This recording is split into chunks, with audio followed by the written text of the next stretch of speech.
नमस्कार, स्वागत है आप सभी का डीडी न्यूज पर। आप देख रहे हैं मिड डे प्राइम। मैं हूं रमा त्यागी। अगले 1 घंटे में हम बात करेंगे देश भर की बड़ी खबरों की। शुरुआत होगी पीएम मोदी के गुजरात दौरे से। आज सूरत और दमन को सुपर सौगात मिलने वाली है। जनता को भी बेसब्री से इंतजार हो रहा है। सूरत से दमन तक विकास का उत्सव आज देखने को मिलेगा। सरकार ने प्रगति के द्वार खोल दिए हैं। कौन कौन सी परियोजनाओं का उद्घाटन होने वाला है, इस पर होगी विस्तार से बात। जबकि दूसरी खबर असम से है। आज हेमंत मंत्रिमंडल का विस्तार है। कौन कौन से मंत्रियों को मंत्रिमंडल में जगह दी गई, इस पर भी होगी बात। एक खबर जुड़ी है भारत अमेरिका की अच्छी दोस्ती से। ट्रंप ने एक बार फिर पीएम मोदी की तारीफ की है। इस तारीफ के मायने क्या हैं और क्या आने वाले दिनों में कोई गुड न्यूज आने वाली है, इस खबर को भी समझने की कोशिश करेंगे। और एक बड़ी खबर आई है, भारत को वैश्विक निवेश केंद्र बनाने की दिशा में केंद्र सरकार ने कुछ कदम उठाए हैं। इन कदमों से अर्थव्यवस्था को कितना बल मिलेगा, ये समझना भी बहुत जरूरी है। हर खबर पर होगी विस्तार से बात, लेकिन सबसे पहले नजर हेडलाइंस पर। प्रधानमंत्री मोदी का गुजरात दौरा। आज सूरत और दमन को मिलेगी हजारों करोड़ रुपए की विकास परियोजनाओं की सौगात। वडोदरा, मुंबई एक्सप्रेसवे और दमन में एयरपोर्ट का उद्घाटन करेंगे पीएम मोदी।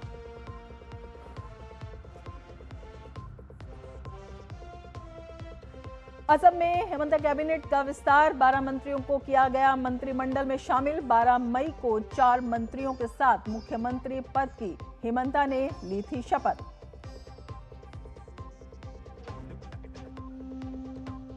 कर्नाटक कांग्रेस में बढ़ी कलह। नेतृत्व परिवर्तन होते ही नए सीएम डीके शिव कुमार को लगा झटका। विभाग बंटवारे से नाराज रामालिंगा रेड्डी का मंत्री पद से इस्तीफा।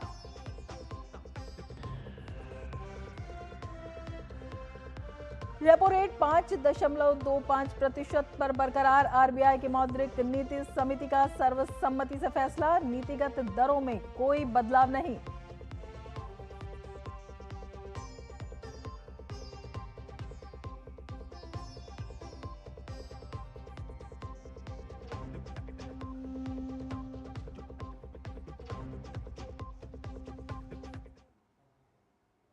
प्रधानमंत्री नरेंद्र मोदी आज गुजरात और दमन का दौरा करेंगे। इस दौरान प्रधानमंत्री मोदी कई हजार करोड़ रुपए की विभिन्न विकास परियोजनाओं की आधारशिला रखेंगे और राष्ट्र को समर्पित करेंगे। इसमें इंफ्रा, स्वास्थ्य समेत कई क्षेत्रों से जुड़ी परियोजनाएं शामिल हैं। साथ ही पीएम मोदी इस दौरान लक्षद्वीप के लिए अहम परियोजनाओं का शिलान्यास भी करेंगे। देखिए यह खास रिपोर्ट। प्रधानमंत्री नरेंद्र मोदी गुजरात और दमन के दौरे पर रहेंगे। इस दौरान प्रधानमंत्री गुजरात, दमन और लक्षद्वीप के लिए हजारों करोड़ रुपए की विभिन्न विकास परियोजनाओं का उद्घाटन और शिलान्यास करेंगे। प्रधानमंत्री सूरत में सड़क, बिजली और उद्योग से जुड़ी 18,800 करोड़ रुपए से अधिक की कई विकास परियोजनाओं की आधारशिला रखेंगे और राष्ट्र को समर्पित करेंगे। साथ ही प्रधानमंत्री मोदी सूरत के हजीरा में औद्योगिक कार्यों और अवसंरचना परियोजनाओं की समीक्षा करेंगे। इसके अलावा प्रधानमंत्री मोदी वडोदरा मुंबई एक्सप्रेसवे के पैकेज 6 और 7 राष्ट्र को समर्पित करेंगे, जिससे गुजरात और महाराष्ट्र के बीच उच्च गति परिवहन, लॉजिस्टिक्स और आर्थिक संपर्क और बेहतर होगा। साथ ही प्रधानमंत्री कई अहम इंफ्रा परियोजनाओं की आधारशिला भी रखेंगे। इसमें जनजातीय क्षेत्रों तक संपर्क बढ़ाने और स्टैच्यू ऑफ यूनिटी तक पहुंच सुगम बनाने के लिए राष्ट्रीय राजमार्ग 56 के महत्वपूर्ण खंडों को 4 लेन बनाना भी शामिल है। सबसे बड़ी चीज़ ये है कि एनर्जी जो क्राइसिस है, इसको ध्यान में रख के भारतीय जनता पार्टी एक मैसेज देना चाहती है। इस कार्यक्रम में जो भी आएंगे, वो चाहे धारासभ्य हो या संसद सभ्य हो या कॉरपोरेटर हो, वो या तो पैदल आएंगे या साइकिल पे आएंगे या फिर ई व्हीकल में आएंगे।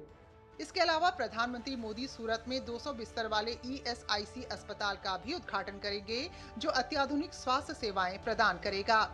साथ ही प्रधानमंत्री मोदी बिजली और औद्योगिक इंफ्रा से जुड़ी महत्वपूर्ण परियोजनाओं का भी उद्घाटन करेंगे। इनमें ट्रांसमिशन नेटवर्क का विस्तार, बिजली वितरण व्यवस्था का आधुनिकीकरण जैसे प्रोजेक्ट्स शामिल हैं।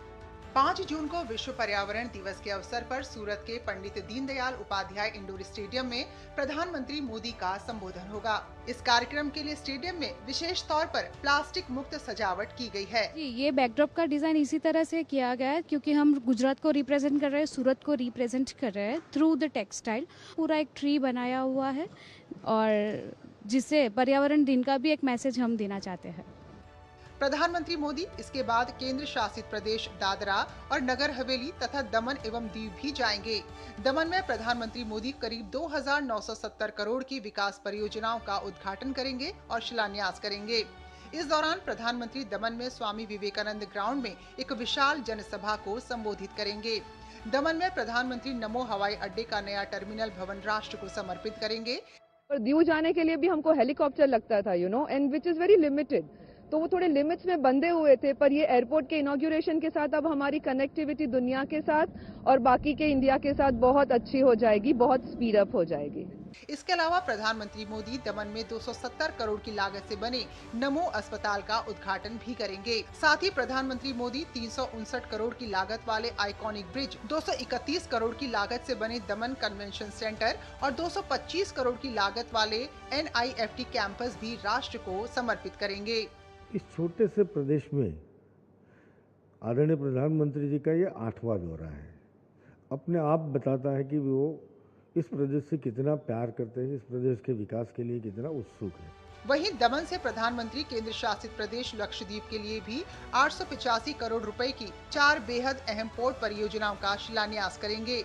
इसके तहत कल्पेनी और कदमत द्वीपों के पूर्वी और पश्चिमी दोनों छोरों पर अत्याधुनिक मल्टीपर्पज जेटी और बंदरगाह सुविधाओं का विकास किया जाएगा। इन परियोजनाओं से लक्षद्वीप में साल भर 300 मीटर तक के बड़े यात्री और क्रूज जहाजों की सुरक्षित आवाजाही हो सकेगी। गुजरात, दमन और लक्षद्वीप में फैली ये परियोजनाएं प्रधानमंत्री मोदी के नेतृत्व में तेजी से हो रहे विकास के प्रति सरकार की प्रतिबद्धता का बेहतर उदाहरण है। 20,000 करोड़ से अधिक की इन विकास परियोजनाओं से शिक्षा, स्वास्थ्य और रोजगार के अनेक नए अवसर पैदा होंगे। सूरत और दमन से शैलेंद्र मिश्र, नीरज सिंह, तापस भट्टाचार्य और अजीत द्विवेदी के साथ ब्यूरो रिपोर्ट, DD न्यूज। दमन अब विकास की नई उड़ान भरने जा रहा है। 123 करोड़ रुपए की लागत से तैयार नमो एयरपोर्ट का नया टर्मिनल उद्घाटन के लिए तैयार है। इसके साथ ही दमन को नियमित वाणिज्यिक हवाई सेवाओं का लाभ मिलेगा, जिससे दिल्ली, मुंबई और अहमदाबाद जैसे प्रमुख शहरों से इसकी दूरी और कम हो जाएगी। सरकार को उम्मीद है कि ये परियोजना न केवल पर्यटन और व्यापार को बढ़ावा देगी, बल्कि पूरे क्षेत्र की अर्थव्यवस्था को नई रफ्तार देगी। देखिए ये खास रिपोर्ट। समुद्र के किनारे बसा दमन अब नई ऊंचाइयों की ओर बढ़ने को तैयार है। 123 करोड़ रुपए की लागत से तैयार नमो एयरपोर्ट का नया टर्मिनल भवन उद्घाटन के लिए पूरी तरह तैयार है। प्रधानमंत्री इसके उद्घाटन के साथ दमन को वाणिज्यिक हवाई सेवाओं की नई पहचान देंगे। अब तक सड़क और रेल संपर्क पर निर्भर रहने वाले क्षेत्र के लिए यह परियोजना एक बड़े बदलाव का संकेत है। बेहतर हवाई संपर्क से पर्यटन, व्यापार और निवेश के नए अवसर खुलने की उम्मीद है। काफ़ी फ़ायदा होगा, क्योंकि अब तक जो हम प्रेफरेबली एयरपोर्ट की बात करें तो हमें या तो सूरत या तो मुंबई का प्रेफरेंस लेना पड़ता था, और अगर मुंबई की बात करें तो 3-4 घंटे पहले निकल कर उसके बाद हमें फ़्लाइट लेनी पड़ती थी। साथ ही साथ अगर सूरत की बात करें तो 2.5-3 घंटे पहले हमें जाकर वहाँ पे करना पड़ता था, तो टाइम कंज्यूमिंग बहुत ज़्यादा था। तो अब जब हमारे एरिया और हमारी लोकेलिटी में ही ये चीज़ आ गई है तो हमारे लिए बहुत ही गर्व की बात है। दमन में इतना रिच हेरिटेज है, टूरिज्म इतना अच्छा है, इतना अच्छा कोस्ट लाइन है, पढ़े लिखे लोग हैं, इंडस्ट्रीज है, पर हमको सूरत या मुंबई तक जाना पड़ता था। ये एयरपोर्ट के इनॉग्रेशन के साथ अब हमारी कनेक्टिविटी दुनिया के साथ और बाकी के इंडिया के साथ बहुत अच्छी हो जाएगी, बहुत स्पीड अप हो जाएगी। 1 लाख वर्ग मीटर से अधिक क्षेत्र में फैला ये आधुनिक एयरपोर्ट अत्याधुनिक सुविधाओं से लैस है। नया टर्मिनल एक समय में 180 यात्रियों को संभाल सकता है। शुरुआती चरण में यहां से दिल्ली, मुंबई और अहमदाबाद के लिए उड़ान सेवाएं शुरू की जाएंगी। इससे यात्रियों, कारोबारियों और पर्यटकों को तेज और सुविधाजनक यात्रा का विकल्प मिलेगा। लेकिन यह सिर्फ शुरुआत है। एयरपोर्ट के रनवे विस्तार का काम पहले से जारी है। भविष्य में बड़े विमानों के संचालन की संभावना को ध्यान में रखते हुए बुनियादी ढांचे को विकसित किया जा रहा है। नियामकीय मंजूरियां मिलने के बाद यहां से अतिरिक्त घरेलू और संभावित अंतर्राष्ट्रीय उड़ानों का रास्ता भी खुल सकता है। इसका लाभ दमन और दादर और नगर हवेली से जुड़े बड़े प्रवासी समुदायों को मिलेगा। यह एयरपोर्ट आसपास के औद्योगिक क्षेत्रों, खासकर वापी जैसे प्रमुख औद्योगिक केंद्रों के लिए भी महत्वपूर्ण साबित हो सकता है। वहीं समुद्र तटों, पुर्तगाली विरासत और प्राकृतिक सौंदर्य के लिए प्रसिद्ध दमन में पर्यटन को भी नई गति मिलने की उम्मीद है। 1961 में गोवा, दमन और दीव की मुक्ति के बाद शुरू हुई विकास यात्रा में यह एक और महत्वपूर्ण पड़ाव माना जा रहा है। बेहतर हवाई संपर्क अब लोगों, कारोबार और अवसरों को पहले से कहीं अधिक करीब लाने का काम करेगा।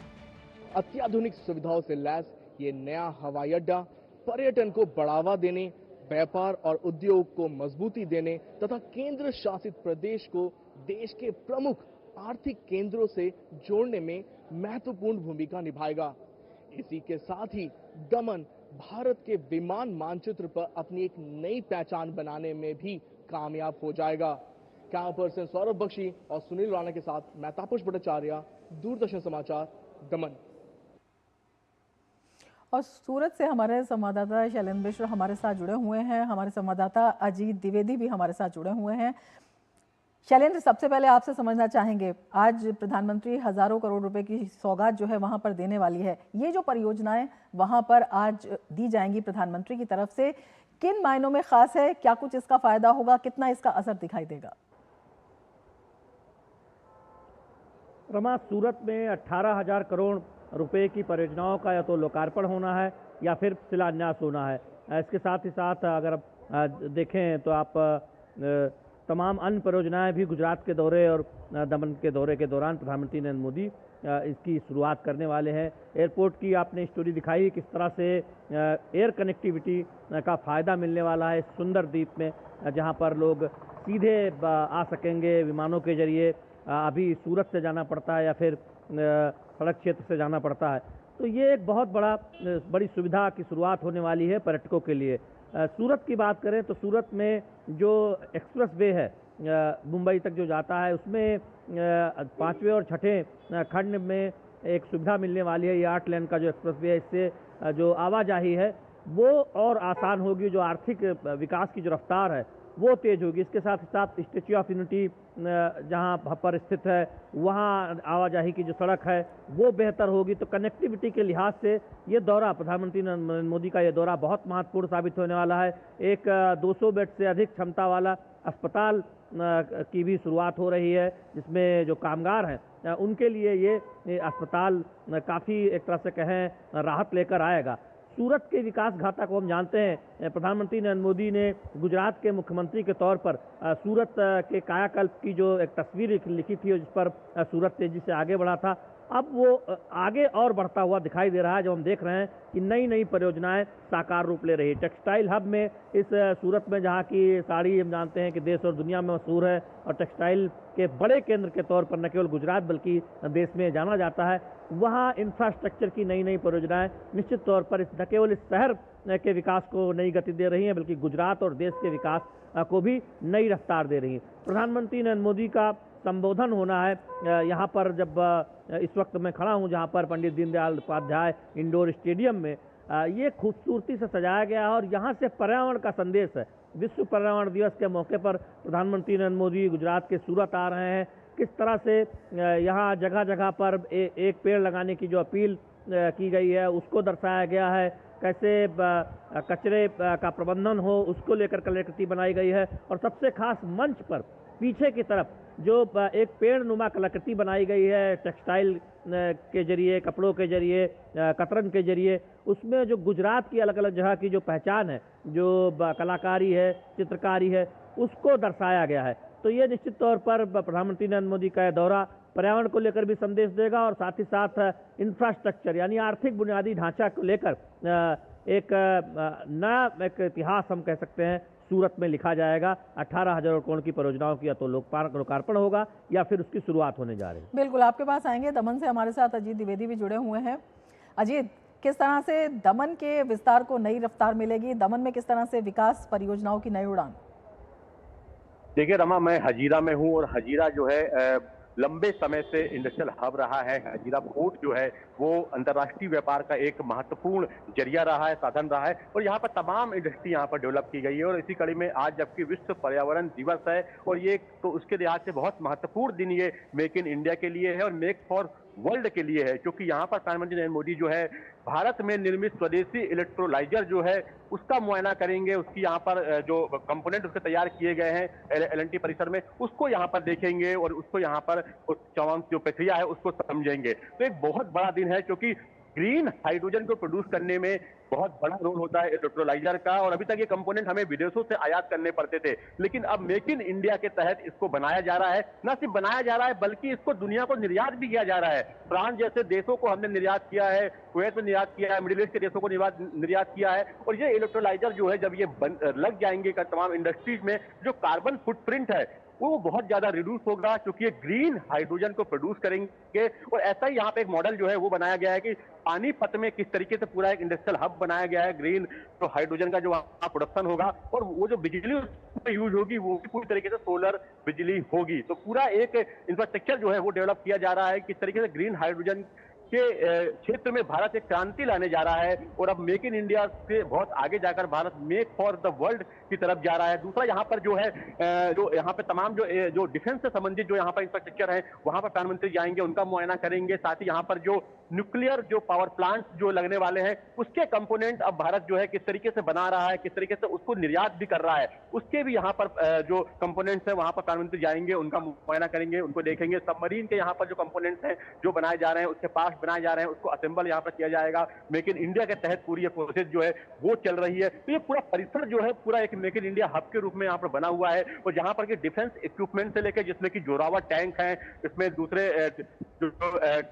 T9 वज्र टैंक है, इसमें दूसरे जो हथियार हैं वो यहाँ पर हैं। साथ ही न्यूक्लियर प्लांट्स जो है उसमें किस तरीके से पावर प्लांट्स में हम जो तमाम कंपोनेंट विदेश से पहले आयात किए जाते थे, विदेशों पे हम निर्भर रहते थे, उसमें अब हम मेक इन इंडिया के तहत हमारी स्वदेशी तकनीक तो हम उसका उपयोग कर ही रहे हैं, साथ ही उसको बाहर देशों को विदेशों को निर्यात भी कर रहे हैं। तो मेक इन इंडिया के तहत ग्रीन एनर्जी के तहत और हम देखें अगर मेक फॉर द वर्ल्ड के रूप में ये बहुत बड़ा दिन है आज भारत के लिए। और ये ऐतिहासिक दिन बनने वाला है, क्योंकि अब दुनिया देखेगी कि किस तरीके से भारत जो है रक्षा के साथ साथ तकनीक के क्षेत्र में, तकनीकी जो रक्षा उत्पादन के क्षेत्र में लगातार आत्मनिर्भर बन रहा है। न सिर्फ आत्मनिर्भर बन रहा है बल्कि दूसरे देशों को भी सहयोग दे रहा है, उनको सहायता दे रहा है। और इसकी पूरी वानगी यहाँ पर आज दिखाई देगी जब प्रधानमंत्री यहाँ पर आज आएंगे। तमाम जो प्रोजेक्ट यहाँ पर चल रहे हैं, चाहे इलेक्ट्रोलाइजर की बात की जाए जो हाइड्रोजन ग्रीन हाइड्रोजन को यहाँ पर प्रोड्यूस करता है, चाहे यहाँ पर जो सबमरीन बनाई जा रही है उनकी बात की जाए, यहाँ पर जो टैंक्स बनाए जा रहे हैं उनकी बात की जाए, या यहाँ पर जो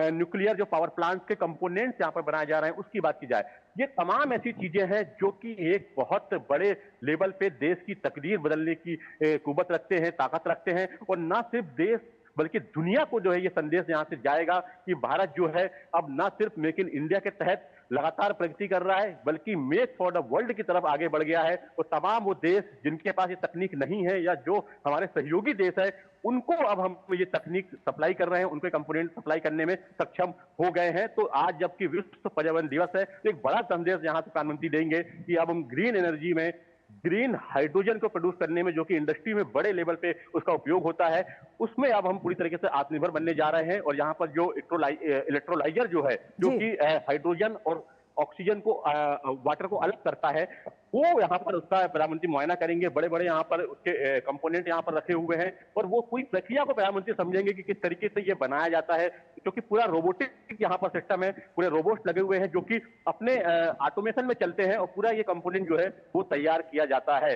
क्योंकि एक बड़ा बदलाव जो है हम कह सकते हैं हरित क्रांति ग्रीन जो रिवोल्यूशन है उसमें होने जा रहा है, ग्रीन एनर्जी में होने जा रहा है। ग्रीन एनर्जी को जिस तरीके से भारत लगातार काम कर रहा है न सिर्फ भारत स्तर पे बल्कि वैश्विक स्तर पे ये संदेश जाएगा आज 5 जून को विश्व पर्यावरण दिवस को। बिल्कुल कई बड़े संदेश जो है वहां से जाएंगे आएंगे आपके पास काम कर रहा है। बिल्कुल शैलेंद्र हमारे साथ सूरत से मौजूद है। शैलेंद्र आपसे समझना चाहेंगे सूरत की अगर बात करें तो किसी पहचान का मोहताज नहीं है, चाहे कपड़े की बात हो चाहे हीरा उद्योग की बात हो, और उसके साथ ही बहुत सारे छोटे छोटे जो उद्योग हैं वहाँ पर चलते हैं। तो किस तरह से एमएसएमईज को भी बढ़ावा मिलेगा, जिस तरह से कनेक्टिविटी की ये जो परियोजनाएं हैं आज प्रधानमंत्री उनकी सौगात देने वाले हैं। विशेषकर महाराष्ट्र की जब हम बात करते हैं, आर्थिक केंद्र कहा जाता है देश का, वहाँ से जब देश के औद्योगिक केंद्र पर एक तरह से जो कनेक्टिविटी की शुरुआत होगी उसको रफ्तार मिलेगी तो कितना फ़ायदा जो व्यवसायी होंगे उनको मिलेगा, इसके साथ ही इससे जुड़े जो अन्य उद्योग है वो भी पनपेंगे। रमा देखिए, जब कनेक्टिविटी बेहतर होती है, जब बेहतर हाईवे बनता है, सड़कें बेहतर होती है, आवाजाही आसान होती है, तो इसका फायदा सभी को मिलता है। और ख़ासतौर पर जो व्यापारिक केंद्र हैं, वहाँ काम कर रहे जो उद्यमी हैं, उनको इसका काफ़ी फायदा होता है। मुंबई तक आने जाने का जब सफ़र आसान होगा तो निश्चित तौर पर सूरत में जो आर्थिक गतिविधियां हैं वो तेज होगी। हम जानते हैं कि सूरत एयर कनेक्टिविटी से जुड़ा है। सूरत में अगर हाईवे बेहतर होता है और मुंबई से आने जाने का रास्ता आसान हो और बेहतर होता है, कम समय लगता है, तो इससे आर्थिक गतिविधियों पर सकारात्मक असर पड़ेगा। केंद्र सरकार ने, हमने देखा है कि एमएसएमई के सपोर्ट के लिए तमाम योजनाएं शुरू की हैं। आप जानते हैं कि जो हम डायमंड एक्सपोर्ट करते हैं उसमें सूरत की बहुत बड़ी भूमिका है। और हमने देखा है कि इसमें जो छोटे व्यापारी हैं, जो एमएसएमई हैं, वो एक तरह से इसके पीछे उनकी सफलता है, उनकी मेहनत है, जिसकी वजह से हम इसमें एक्सपोर्ट में एक उल्लेखनीय प्रगति कर पाए हैं। तो उस लिहाज से भी आप देखें तो सूरत एक बहुत बड़े व्यापारिक केंद्र के तौर पर जाना जाता है। और इसीलिए यहाँ का जो इंफ्रास्ट्रक्चर है, जब आर्थिक इंफ्रास्ट्रक्चर है वो बेहतर होता है, स्वास्थ्य सुविधाएं बेहतर होती हैं। जो 200 से अधिक बेड का जो अस्पताल है, तो निश्चित तौर पर इससे जो कामगार हैं, जो यहाँ पर काम कर रहे लोग हैं, उनको स्वास्थ्य सुविधाएं बेहतर मिल सकेंगी। उस दिशा में ये दौरा प्रधानमंत्री नरेंद्र मोदी का काफ़ी अहम है। सड़कें तो निश्चित तौर पर हैं ही, एक्सप्रेसवे में जो 2 खंड का निर्माण हो रहा है, निश्चित तौर पर उससे जो व्यापारिक केंद्र है उसकी जो आर्थिक गतिविधियां हैं वो और तेज होंगी और व्यापारियों को और यहाँ के उद्यमियों को इसका फायदा होगा। बिल्कुल। अजीत, आप हजीरा में मौजूद हैं, आप बता रहे थे, और हजीरा की अगर हम बात करते हैं तो ये रणनीतिक रूप से भी काफ़ी अहम हो जाता है। अपने आप में कई तरह के संदेशों की आप बात कर रहे थे और आप बता रहे थे कि प्रधानमंत्री आज अब जब अपना दौरा करेंगे तो वो कई तरह के जो यहाँ पर प्लान्स हैं उनकी समीक्षा भी करेंगे। थोड़ा सा उसके बारे में बताइए, वो कितना महत्वपूर्ण है, वहाँ पर किस तरह की नई तकनीक है, किस तरह से अगर हम निवेश का और तकनीक का हब बनाने की बात इस क्षेत्र को कहते हैं तो उस दिशा में ये आगे बढ़ता हुआ दिखाई देता है। देखिए, हजीरा जो है बहुत महत्वपूर्ण पोर्ट है और यहाँ से बड़ी मात्रा में जो व्यापार जो है लंबे समय से, सदियों से होता रहा है, आजादी के पहले से होता रहा है। और इसके आसपास काफी एक इंडस्ट्रियल हब जो है वो डेवलप किया गया है। खासतौर पर हैवी इंडस्ट्री यहाँ पर काफी बड़ी संख्या में है।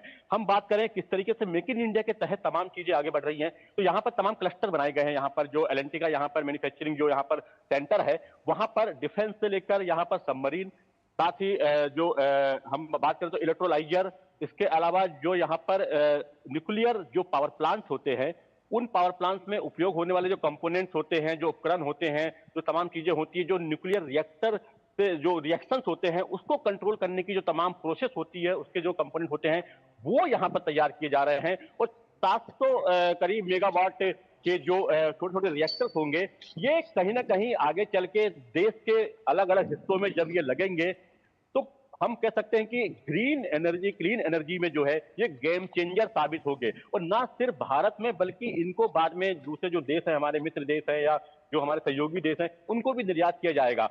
तो ये आप मुझे कितनी बड़ी बात है कि न्यूक्लियर पावर में हम उसके एनर्जी को अपनी जो बिजली की आपूर्ति है, जरूरत है, उसके लिए उपयोग करेंगे, उसको कंट्रोल लेवल पे उसको उपयोग करेंगे। और ये तकनीक इतनी गूढ़ तकनीक है कि ये तकनीक आसान नहीं होती है। हमारे इंजीनियरों ने, हमारे साइंटिस्ट ने लंबा संघर्ष किया है और मेक इन इंडिया के तहत इसके कंपोनेंट्स को जो है, जो पहले विदेश से मंगाए जाते थे, उसको यहीं पे बनाया है, अपने देश में बनाया है। और ये एक बड़ा बदलाव जो है वो है। और न सिर्फ बनाया है बल्कि भारत तो उसका उपयोग करेगा ही। ये तमाम कंपोनेंट जो है हम अपने दूसरे जो मित्र देश हैं उनको भी निर्यात कर रहे हैं। दूसरा, यहाँ पर इलेक्ट्रोलाइजर की बात देखिए बहुत महत्वपूर्ण है आज, क्योंकि विश्व पर्यावरण दिवस है और क्लीन और ग्रीन एनर्जी की बात हमेशा की जाती है। तो भारत सिर्फ बात नहीं कर रहा है, इस पर बढ़ चढ़ के काम कर रहा है, दुनिया को संदेश दे रहा है।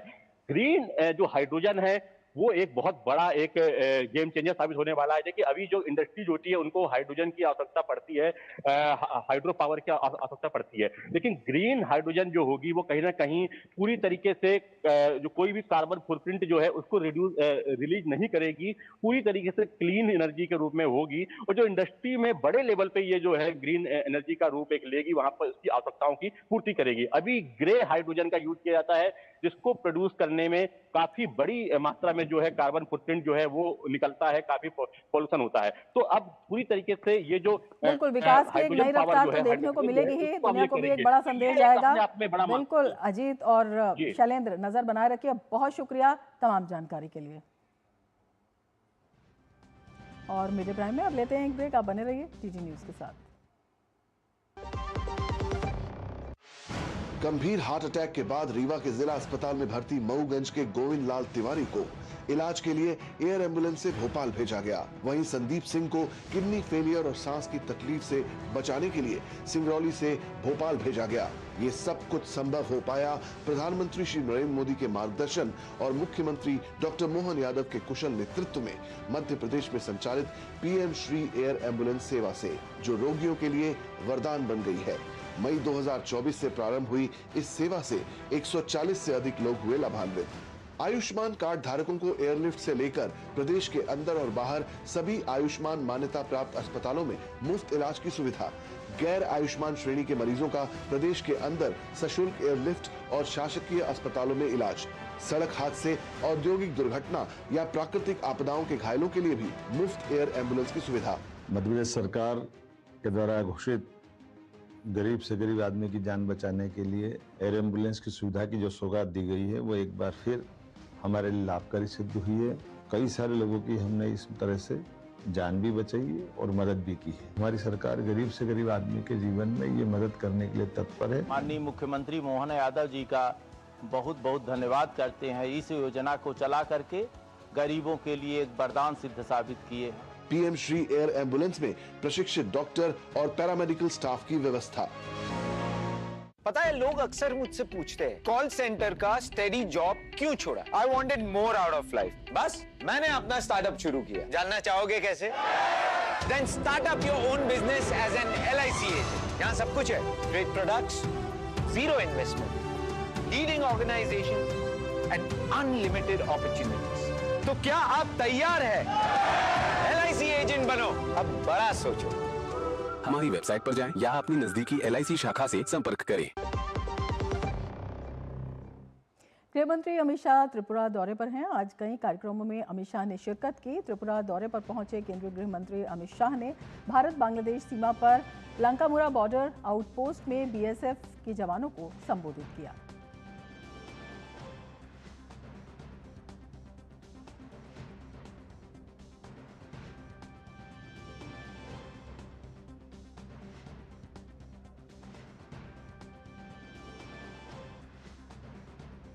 तो त्रिपुरा सीमा से गृह मंत्री ने बड़ा संदेश दिया है और BSF के जवानों से गृह मंत्री अमित शाह ने मुलाकात की है। कई कार्यक्रमों में केंद्रीय गृह मंत्री अमित शाह ने आज शिरकत की और त्रिपुरा दौरे पर पहुंचे केंद्रीय गृह मंत्री अमित शाह ने भारत बांग्लादेश सीमा पर लंकामुरा बॉर्डर आउटपोस्ट में BSF के जवानों को संबोधित भी किया और कई बड़े संदेश दिए। उन्होंने कहा, जनसांख्यिकीय बदलाव नहीं होने देंगे। बड़ा संदेश त्रिपुरा सीमा से गृह मंत्री अमित शाह का जवानों से मिले और पौधारोपण भी किया।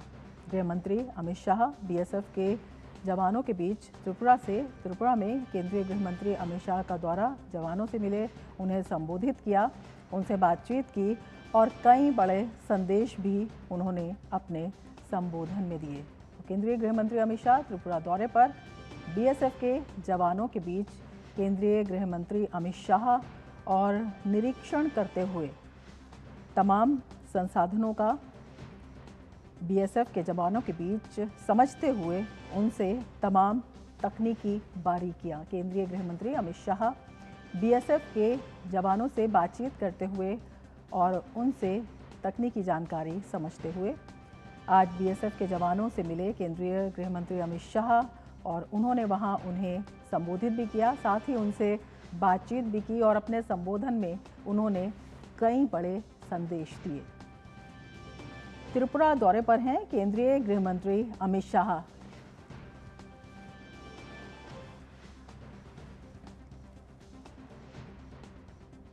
केंद्रीय गृह मंत्री अमित शाह आज त्रिपुरा दौरे पर और BSF जवानों से मिले। केंद्रीय गृह मंत्री अमित शाह भारत बांग्लादेश सीमा पर लंकामुरा बॉर्डर आउटपोस्ट में BSF के जवानों को उन्होंने संबोधित भी किया और ये वो दृश्य हैं जब आत्मीयता के पल BSF के जवानों के साथ केंद्रीय गृह मंत्री अमित शाह के उनसे बातचीत करते हुए और तमाम बातों पर विचार विमर्श करते हुए केंद्रीय गृह मंत्री अमित शाह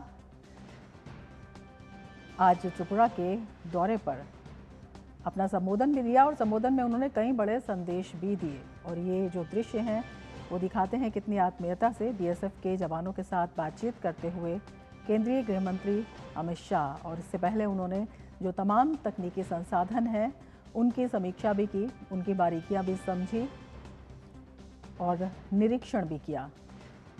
तो बेहद अहम गृह मंत्री अमित शाह का त्रिपुरा दौरा।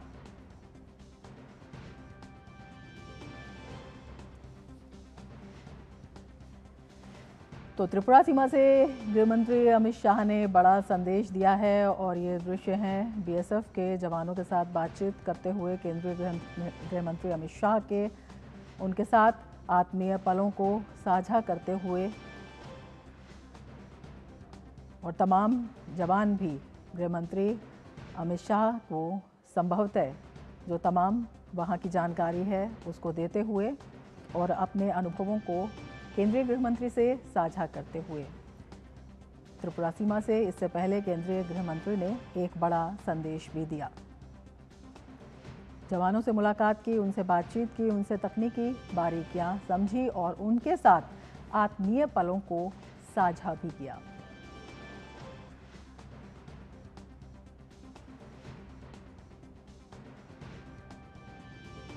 आगे बढ़ते हैं। भारतीय रिजर्व बैंक की मौद्रिक नीति समिति ने अपनी द्विमासिक समीक्षा में मुख्य रेपो दर को 5.25% पर बरकरार रखा है।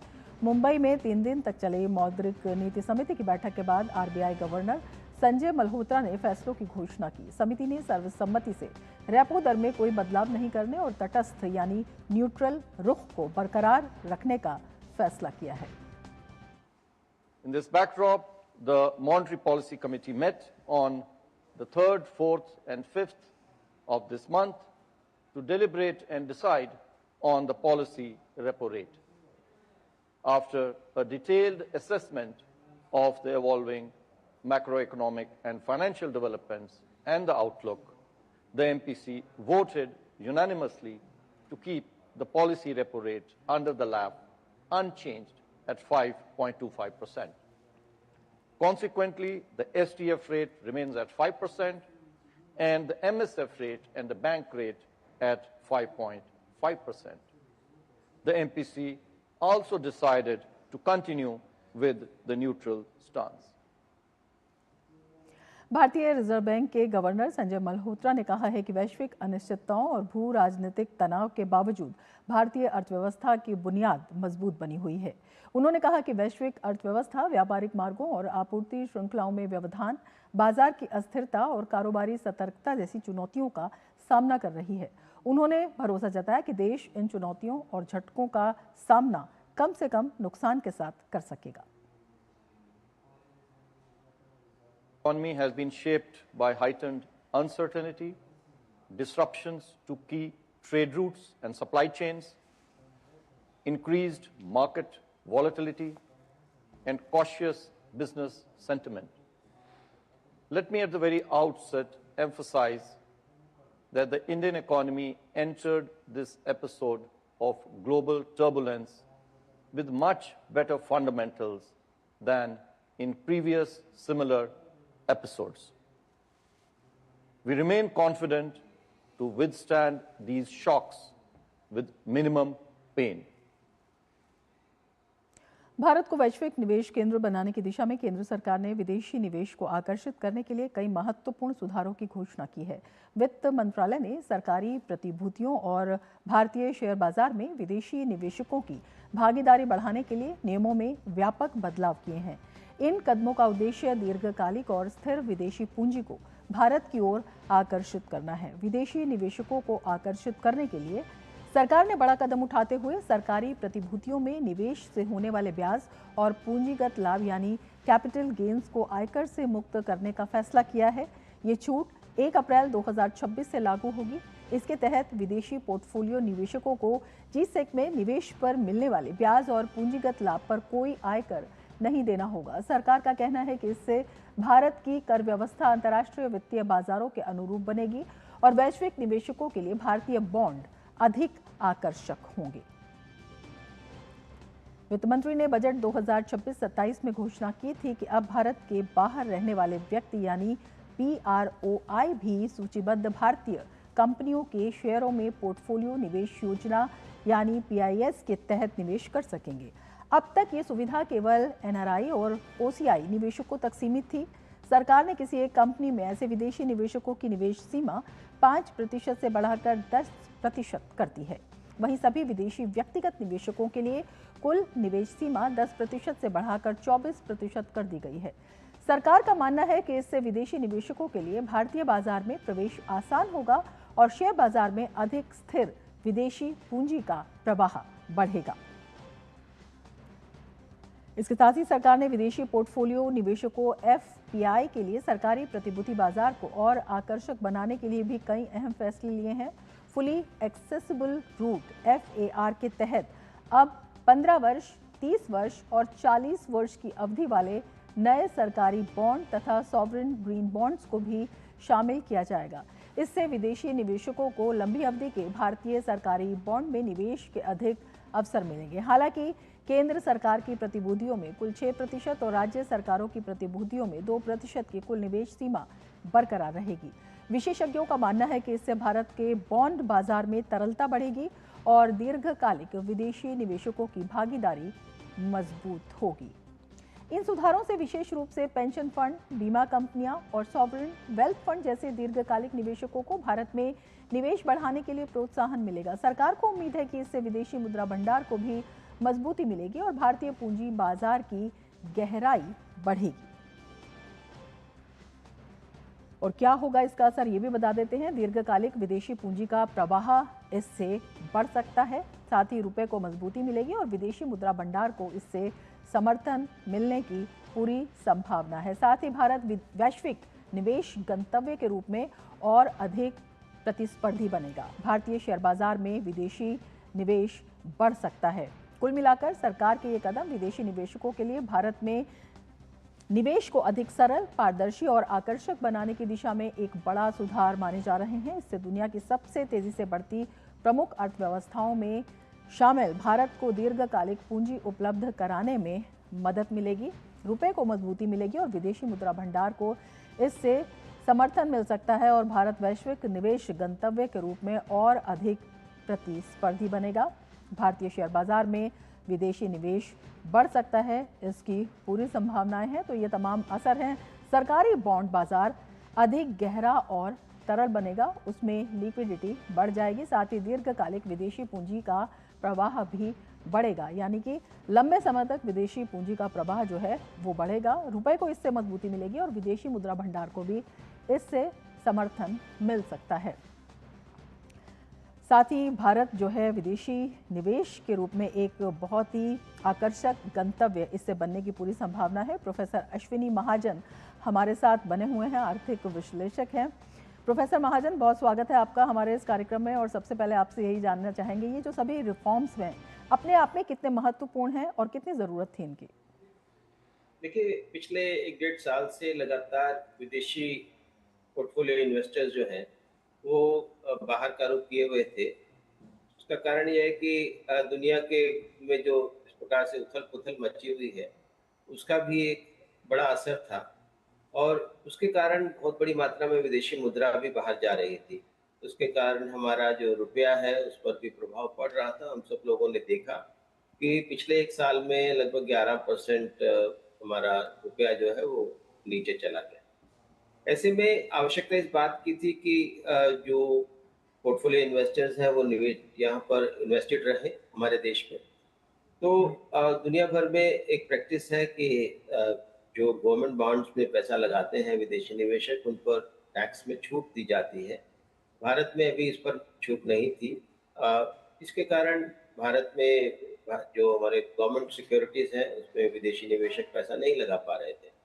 उसके कारण एक अभी जो नियम आने के बाद जब वो यहाँ पर ज़्यादा लंबी अवधि के लिए पैसा लगाएंगे, और दूसरी बात यह है कि जो विदेशी पोर्टफोलियो इन्वेस्टर्स हैं उनके बारे में माना जाता है कि वो फ्लाई बाय नाइट वाले ऑपरेटर्स होते हैं, यानी आज पैसा लाए कल पैसा वापस ले गए। उनके बारे में अनिश्चितता बनी रहती है और वो अनिश्चितता हर चीज़ में रिफ्लेक्ट होती है, हमारे फॉरेन एक्सचेंज रिजर्व्स में, हमारे रुपए की वैल्यू में। तो ऐसे में एक लंबी अवधि के लिए, जैसे फिक्स्ड जो फॉरेन डायरेक्ट इन्वेस्टमेंट है वो लंबी अवधि के लिए आती है, लेकिन पोर्टफोलियो इन्वेस्टमेंट को अगर हमने लंबी अवधि के लिए करना है, उसके लिए जरूरी है कि जो सरकारी प्रतिभूतियां हैं उसमें वो पैसा लगाएं। यहाँ पर सोवरेन बोरोइंग नहीं है, यानी कुल मिलाकर के जो सरकारी बॉन्ड्स हैं वो खरीदते हैं, बेचते हैं। तो लेकिन चूंकि वो लंबी अवधि के लिए पैसा लगाते हैं, खासतौर पर जो विदेशी पेंशन फंड्स हैं उनके पास बहुत पैसा है और उनके अपने बाजारों में जिस प्रकार से उथल पुथल रहती है, जिसके कारण कभी भी वो पैसा नीचे जो बाजार मूल्य है वो नीचे चले जाते हैं। अमेरिका में उन लोगों ने देखा कि कैसे नुकसान हुआ। ऐसे में भारत में यदि वो निवेश करते हैं अमेरिका के या दूसरे यूरोप के पेंशन फंड्स, तो उसका एक बहुत बड़ा हिस्सा हमारे पास आ सकता है और हमारा जो फॉरेन एक्सचेंज रिजर्व्स है उसको मजबूती मिल सकती है। और भारत एक उभरती हुई अर्थव्यवस्था है, भारत एक तेजी से बढ़ती हुई अर्थव्यवस्था है। इस अर्थव्यवस्था में यदि हम अपनी ग्रोथ रेट को और आगे बढ़ाना चाहते हैं, सरकारी खर्च को, खासतौर पर जो हमारा सरकारी खर्च ज्यादातर आजकल इंफ्रास्ट्रक्चर पर हो रहा है, उसके कारण हमारी जो इंफ्रास्ट्रक्चर बेहतर होने के कारण हमारी लॉजिस्टिक कॉस्ट भी कम हो रही है। वहाँ हमारी 15-16% लॉजिस्टिक कॉस्ट होती थी, अब वो धीरे धीरे करके 8-9% पर आई है। उसको और नीचे अगर 4-5% पर लाना है, हमारे देश के उत्पादों को ज्यादा प्रतिस्पर्धी बनाना है, तो ये भी कहा जा रहा है, इससे ये भी कहा जा रहा है कि जो रुपए पर दबाव है वो भी कम होगा। ये किस तरह से होगा? तो मैंने कहा कि रुपए पर दबाव कम होने से हमारा रुपया भी स्थिर होगा और उस रुपए का स्थिर होने से एक और भी बात आती है। यदि मान लिया 10% हमारा रुपया डाउन जाता है तो उसका असर आप देखिए कि कितना बड़ा हमारे देश पर पड़ता है कि हमारी इन्फ्लेशन कम से कम 3-4% बढ़ जाती है। ये देश अफोर्ड नहीं कर सकता है। तो ऐसे में रुपए पर दबाव को कम करने के लिए और रुपए की स्थिरता बनाए रखने के लिए और रुपए को मजबूत करने के लिए जरूरी है कि भारत अपनी क्षमता के अनुसार अगर इस प्रकार से जो स्थायी विदेशी निवेश है फ्लाई बाय नाइट ना हो। और खासतौर पर ये भी देखने में आया कि जो दूसरे फॉरेन पोर्टफोलियो इन्वेस्टर्स हैं वो देश में ज्यादा से ज्यादा पैसा कमा करके बाहर ले जाना चाहते हैं, लेकिन अगर उनका रुख जो है वो यहाँ पर स्थायी रूप से इन्वेस्टेड रहने में रहता है तो उससे हमारे देश को लाभ। बिल्कुल, और इसके साथ ही ये भी बताया जा रहा है कि जो बॉन्ड मार्केट है वो अधिक डीप होगा और वो अधिक तरल भी होगा। इसका क्या अर्थ है और इसका क्या असर पड़ेगा? देखिए, भारत में अभी भी बॉन्ड मार्केट बहुत ज्यादा विकसित नहीं। जो हमारे जितने भी हमारे छोटे उद्योग हैं वो अभी बॉन्ड्स इशू नहीं करते हैं, बड़े उद्योग भी बहुत कम बॉन्ड्स इशू करते हैं। बॉन्ड मार्केट में ज्यादा डेप्थ लाना जरूरी है, ऐसे सभी आर्थिक विशेषज्ञ इस बात को मानते हैं। तो ये एक अच्छा बड़ा कदम है। अभी और भी हमें बॉन्ड मार्केट को सशक्त करने के लिए, उसको और उसमें डेप्थ लाने के लिए हमें और प्रयास भी करने होंगे। बहुत शुक्रिया प्रोफेसर महाजन हमसे जुड़ने के लिए। और मिड डे प्राइम में अब लेते हैं एक ब्रेक। आप बने रहिए टीटी न्यूज के साथ। ओ हरी भैया, अरे वाह, खेतों में कौन सी फसल लगाए हो? 12 महीने कमा कर दे ऐसी फसल। क्या? मैंने नया व्यवसाय शुरू किया है। उसके लिए पैसे? इसमें किसी निवेश की जरूरत ही नहीं। अच्छा मुखिया जी। अरे मुखिया जी नमस्ते। अरे हरी, कब आ रहे हो? आप बस चलिए, मैं पहुंचता हूं। अब मैं LIC एजेंट हूं। LIC एजेंट बनो, अब बड़ा सोचो। हमारी वेबसाइट पर जाएं या अपनी नजदीकी LIC शाखा से संपर्क करें। भारत और अमेरिका के बीच द्विपक्षीय संबंधों को लेकर अमेरिकी राष्ट्रपति डोनाल्ड ट्रंप ने भारत के साथ जल्द ही व्यापार समझौता होने का मजबूत भरोसा जताया है। व्हाइट हाउस के ओवल ऑफिस में पत्रकारों से औपचारिक बातचीत करते हुए राष्ट्रपति ट्रंप ने प्रधानमंत्री नरेंद्र मोदी की जमकर सराहना की। उन्होंने प्रधानमंत्री मोदी को अपना एक बेहद अच्छा मित्र बताते हुए कहा कि दोनों नेताओं के बीच आपसी संबंध बहुत मजबूत हैं और इसी का परिणाम है कि दोनों लोकतांत्रिक देश व्यापार समझौते की दिशा में तेजी से कदम आगे बढ़ा रहे हैं। राष्ट्रपति ट्रंप ने पूरी उम्मीद जताई कि दोनों देशों के बीच व्यापार वार्ता बिल्कुल सही दिशा में आगे बढ़ रही है और ये समझौता निश्चित रूप से धरातल पर उतरेगा। उन्होंने बेहद गर्मजोशी के साथ कहा, हम इस समझौते तक जरूर पहुंचेंगे क्योंकि मुझे प्रधानमंत्री मोदी बेहद पसंद हैं, वो मेरे अच्छे मित्र हैं और हमारे बीच बेहतरीन तालमेल है।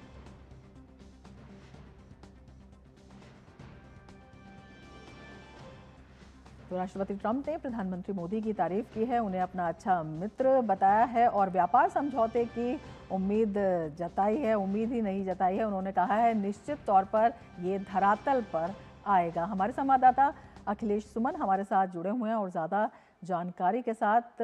अखिलेश जी, राष्ट्रपति ट्रंप ने जिस तरह से प्रधानमंत्री मोदी की तारीफ की है, उन्हें अपना दोस्त भी बताया है, उन पर विश्वास भी जताया है और व्यापार समझौते को तो कहा ही है कि निश्चित तौर पर ये धरातल पर उतरेगा। क्या कुछ संदेश और कितना बड़ा ये संदेश है? देखिए, ये संदेश तो बहुत बड़ा है क्योंकि भारत और अमेरिका के बीच में जिस तरीके से व्यापार वार्ताएं लगातार शुरू होती हैं, फिर उसके बाद एक और नया दौर शुरू होता है, उसके बाद एक और नया दौर शुरू होता है, उसके बाद दुनिया की परिस्थितियां बदलने लगती हैं, उसके बाद फिर ट्रंप किसी ऐसे झमेले में फंस जाते हैं। तो ये सारी चीज़ें लगातार चल रही हैं और इस बीच में अभी 2, 3, 4 जून को यूएस का एक ट्रेड डेलीगेशन दिल्ली आया था और उस ट्रेड डेलीगेशन के साथ 3 दिनों की बात हुई है और 3 दिनों की उस बातचीत के बाद ये डोनाल्ड ट्रंप का एक बयान आया है जिसमें कि उन्होंने आशा व्यक्त की है कि बहुत ही जल्दी भारत और अमेरिका के बीच में ट्रेड डील होगा। जो हमारे सूत्र यहाँ बता रहे हैं, देखिए उसमें 2 चरणों में ज़्यादातर उम्मीद है कि 2 चरणों में ये ट्रेड डील होगा।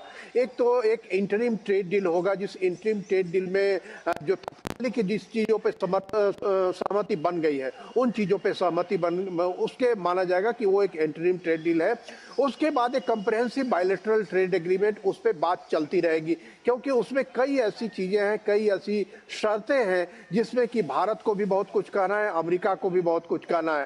तो जैसे अभी देखिए कल परसों एक यूएस ट्रेड एक्ट आ गया, 301 की एक रिपोर्ट आ गई जिसमें कि वो इन्वेस्टिगेट करके उन्होंने एक ये लिया है कि कई बाजारों से दुनिया के 90 देशों पर उन्होंने ऐसे आरोप लगाए हैं कि वहाँ फोर्स लेबर के माध्यम से जो सामान बनते हैं वो अमेरिकी बाजार में आते हैं और उस आधार पे उन देशों पे 12.5% अतिरिक्त टैरिफ लगाया जाए और उन देशों की सूची में उन्होंने भारत का भी नाम लिया है। तो देखिए, ऐसे में जब ट्रेड वार्ता चल रही हो और उस समय जो पहले से जितनी चीजें सतह पे थी उन सारी चीजों पे बातचीत चल रही हो, उस बीच में आप एक नया एक यूएस ट्रेड एक्ट का एक सेक्शन 301 ला देते हैं और उसमें कहते हैं कि हम 12.5% जो है टैरिफ और लगाएंगे। तो ये एक नया आयाम उसमें जुड़ जाता है और नई शर्त हो जाती है। तो इस रूप में देखें तो इसीलिए कहा यह जा रहा है कि जो भारतीय जो सूत्र बता रहे हैं वो बता रहे हैं कि हो सकता है 2 चरणों में करना पड़े, एक इंटरिम ट्रेड डील जिसमें कि पूरी तरह सहमति बन गई हो और एक फिर बायलैटरल कंप्रहेंसिव ट्रेड एग्रीमेंट हो जिसमें कि अन्य सारी चीजों पे एक एग्रीमेंट बन जाए। तो इसमें दोनों देशों की जिन जिन चीजों पे सहमति बन गई है, जो कॉम्प्लीमेंट्री इकोनॉमी है जिसमें कि बहुत सारी ऐसी चीजें जैसे एनर्जी है, जैसे डिफेंस है, ये सारी ऐसी चीजें हैं जिसमें कि भारत को अमेरिका से लेने में कोई दिक्कत नहीं है। अमेरिका की तरफ से जो चीजें हैं जिसमें कि भारतीय बाजार से उनकी प्रतिस्पर्धा हो सकती है, उसमें खास करके जो एग्रीकल्चर प्रोडक्ट हैं जैसे गेहूं है, उस तरह के डेयरी प्रोडक्ट है, इन सारी चीजों में प्रतिस्पर्धा है। तो उन सारी चीजों पे जो है कैसे ट्रेड एग्रीमेंट होगा इस पर बात आगे चलेगी। तो निश्चित तौर पे यह कह सकते हैं कि जैसा यूएस एम्बेसडर सर्जियो गोर ने एक दिन पहले कहा था, 2 दिन पहले, कि तकरीबन 1% ही ऐसी चीजें हैं जिन पे की सहमति बननी बाकी है और पीयूष गोयल जो कॉमर्स मिनिस्टर है हमारे, उन्होंने कहा कि केवल फुल स्टॉप कॉमा बचा हुआ है। तो ये फुल स्टॉप कॉमा में भी काफी समय लग रहा है क्योंकि नई शर्तें आ रही हैं। तो अभी उम्मीद यही है रमा की एक इंटरिम ट्रेड एग्रीमेंट होगा और उसके बाद फिर कंप्रहेंसिव बायलैटरल ट्रेड एग्रीमेंट होगा। बिल्कुल, और बड़ी बात यह है कि जिस तरह से राष्ट्रपति ट्रंप ने कहा है कि ये जो डील हो रही है वो प्रधानमंत्री मोदी में उनके विश्वास, प्रधानमंत्री मोदी का वो इतना विश्वास करते हैं और इसके साथ ही जो मजबूत संबंध है दोनों देशों के, उसकी वजह से हो रही है। तो सबकी नज़र इस पर बनी हुई है, आप भी नज़र बनाए रखिए। बहुत शुक्रिया अखिलेश जी तमाम जानकारी के लिए। आगे बढ़ेंगे। वाराणसी में ब्रिक्स देशों के कल्चरल वर्किंग ग्रुप की 2 दिवसीय बैठक आज अपने दूसरे दिन भी जारी है। बैठक में सदस्य देशों के प्रतिनिधि रचनात्मक अर्थव्यवस्था, सांस्कृतिक विरासत संरक्षण, संस्कृति आधारित सतत विकास और जन से जन संपर्क जैसे विषयों पर विचार विमर्श कर रहे हैं। गुरुवार को बैठक का उद्घाटन भारत सरकार के संस्कृति सचिव विवेक अग्रवाल ने किया था। आज समापन सत्र में सांस्कृतिक सहयोग को और मजबूत बनाने के लिए विभिन्न प्रस्तावों और पहलों पर मंथन जारी है।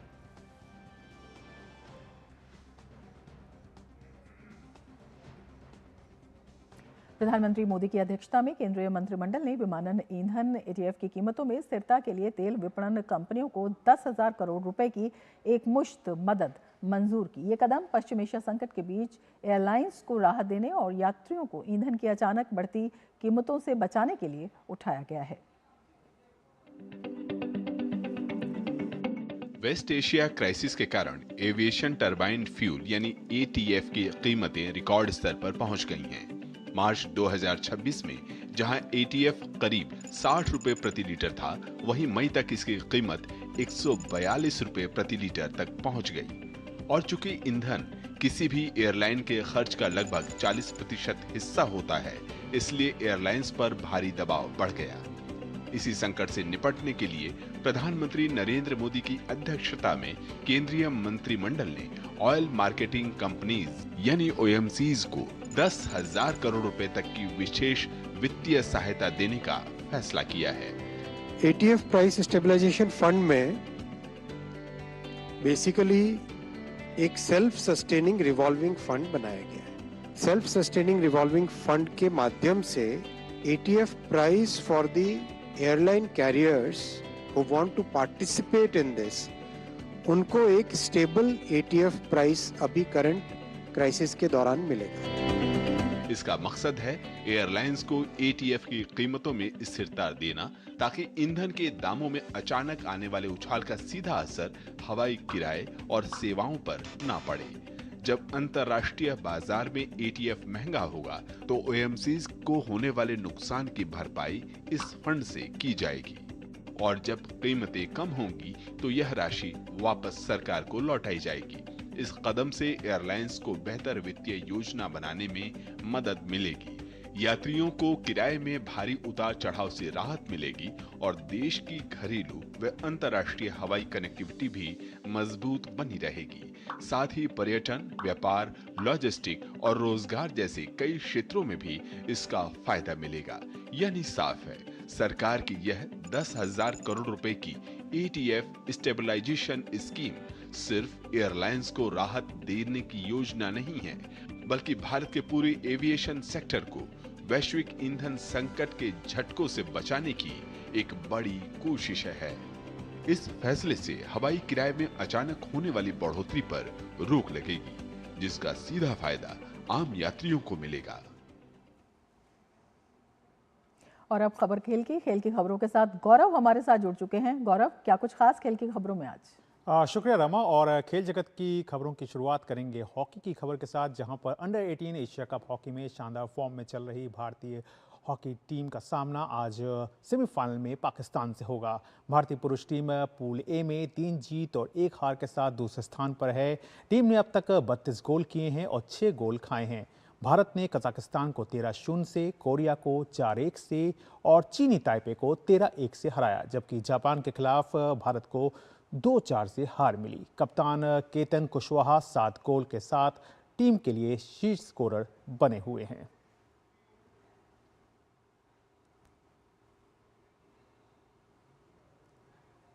वहीं अंडर 18 एशिया कप में सेमीफाइनल में आज भारतीय महिला टीम को चीन के खिलाफ हार का मुंह देखना पड़ा। निर्धारित समय तक दोनों टीमें 2-2 की बराबरी पर रहीं। इसके बाद शूट आउट में मुकाबला गया, जहां पर चीन की टीम ने बाजी मारी।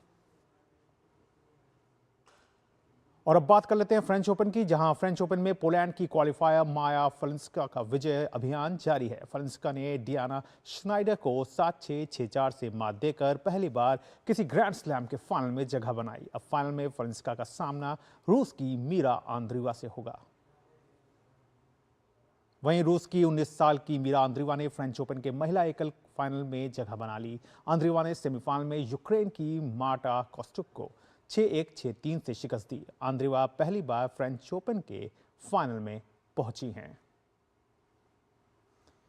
वहीं फ्रेंच ओपन के पुरुष एकल वर्ग के पहले सेमीफाइनल में आज 20 साल के याकूब मैंसिक का सामना जर्मनी के अलेक्जेंडर ज़्वेरेव से होगा।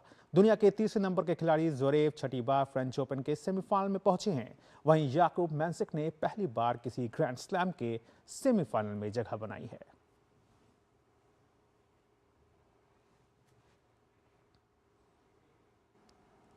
तो रमा, ये थी धन्यवाद खेल गौरव। जगत से जुड़ी हुई तमाम बड़ी खबरें। वापस एक बार फिर से आपके पास। बिल्कुल, धन्यवाद तमाम खबरों की जानकारी के लिए।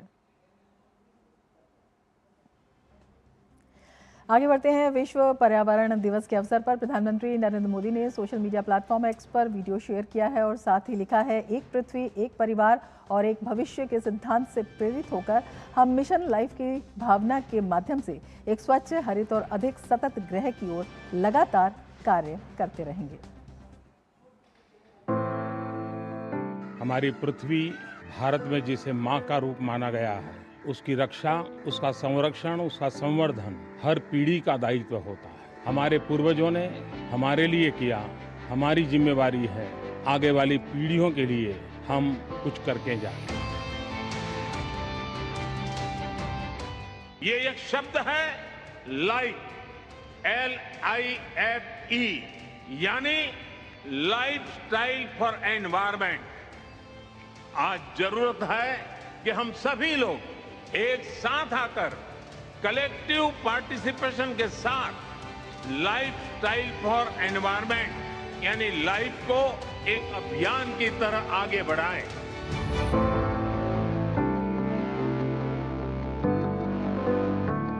कंजम्पशन ओरिएंटेड अप्रोच, इससे बाहर निकलना बहुत जरूरी है। यूज एंड थ्रो वाला माइंडसेट प्लेनेट के लिए नकारात्मक है। हम कितना यूज करते हैं ये पॉकेट की साइज से नहीं बल्कि जरूरत से तय हो। हम जरूरत से ज्यादा जो भी यूज कर रहे हैं उससे दुनिया में कोई न कोई वंचित हो रहा है। उससे दुनिया के किसी कोने में नेचर को एक्सप्लॉइट करने का दबाव बढ़ रहा है। इस सेंस ऑफ रिस्पॉन्सिबिलिटी को हमें अपनी फैमिलीज में जागृत करते रहना। प्रकृति के साथ संघर्ष का रास्ता हमें विनाश की ओर ले गया है और आने वाले दिनों में शायद हमारी गलतियां और अधिक नए संकटों को जन्म दे सकती हैं। पृथ्वी को, प्रकृति को बचाना हम सबका दायित्व बनता है।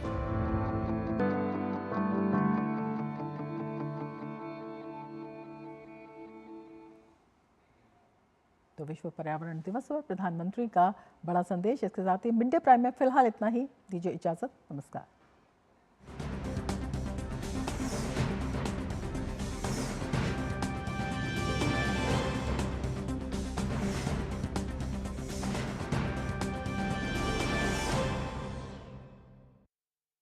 अरे फैशन की दीवानी, वे कुड़िये जापानी। मीरा के लिए किसी को वचन तो नहीं दिया तुमने? नहीं तो